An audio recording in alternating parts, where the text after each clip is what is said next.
Hi everyone, my name is Michalko. I am a senior, I'm an optics major, and I'm a Midnight Rambler. Now, just to give you a brief background of who the Ramblers are, if you don't know, we are one of 4 a cappella groups on campus, one of 2 all-male, founded in 1998, really aiming to put on fun, energetic, and innovative performances both on and off campus. When I look back on my college life, I see a defining set of experiences with the Ramblers.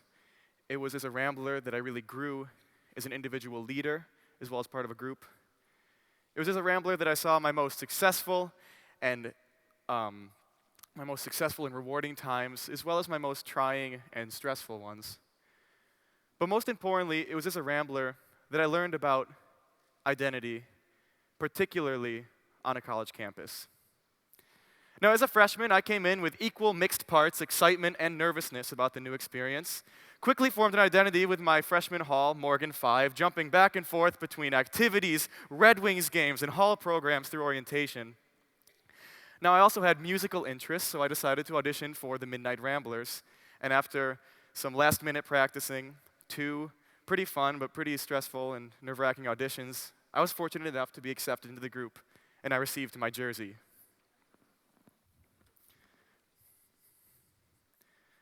Now, when I put on my jersey for the first time, my image was transformed from that of a confused, lanyard-wearing freshman to a Midnight Rambler. All the expectations, stereotypes, and potential stigmas associated with the Ramblers were put on me in that moment. And what I really mean to point out is that I received my first big label. Now, there are some interesting moments that occur.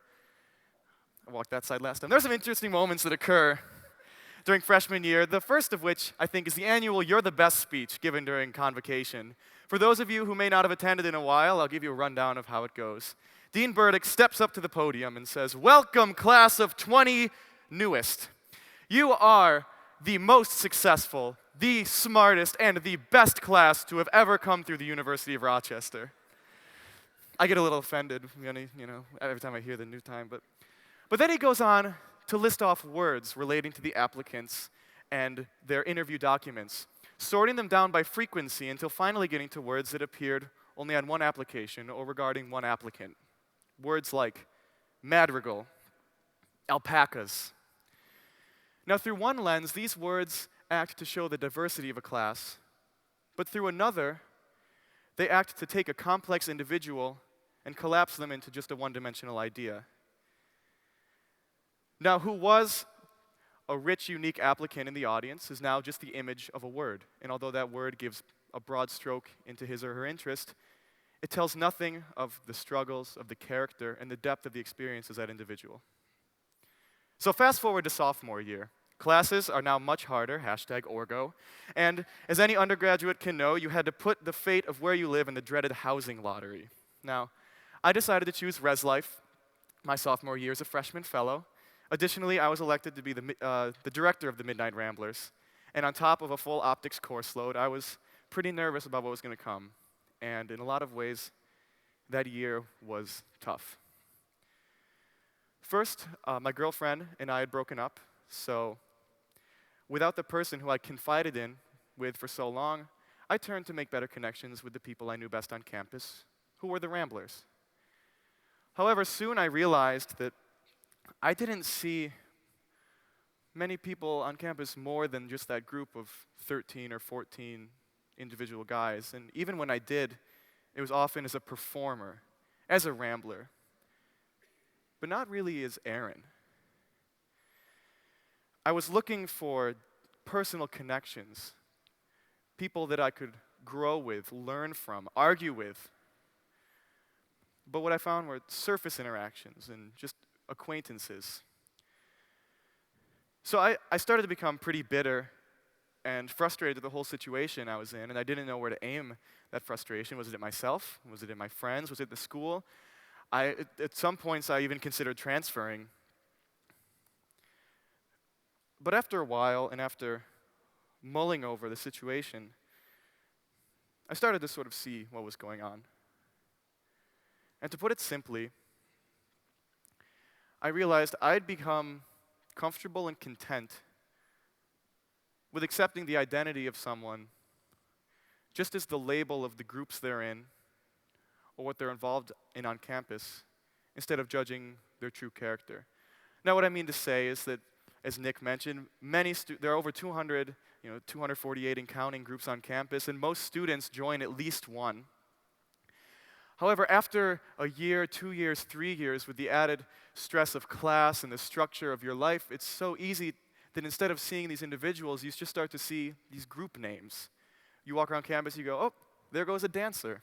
There goes a fraternity brother. There goes a member of Globe Med. There's a BME. There's an optics major. Now, just like in this You're the Best speech, these words really do express broad strokes into the interests of these people. I'm guessing the dancers enjoy dancing.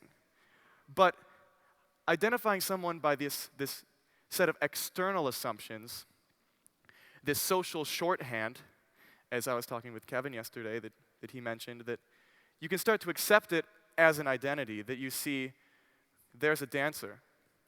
She must dress this way, act this way, and eventually think this way into, you've transformed your identity and your perception of knowing someone as just knowing a little about them and extrapolating further instead of knowing a little about them and wanting to dive deeper.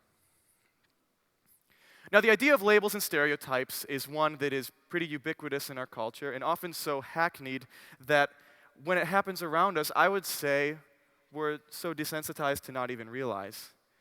Now, I challenge each of you to look around, and in this room, do you see a set of rich, unique individuals with upbringings who speak to their true characters and how that shapes their perception of the world? Or do you see class years, job types, typecasts of who a person should be rather than who they really are? And with this awareness is how you can step back and start to, sorry, I misspoke. And it is only with the awareness that this is going on that you can try to figure out ways to combat it. I know, at least for me, meeting new people is hard, and the idea of it is hard.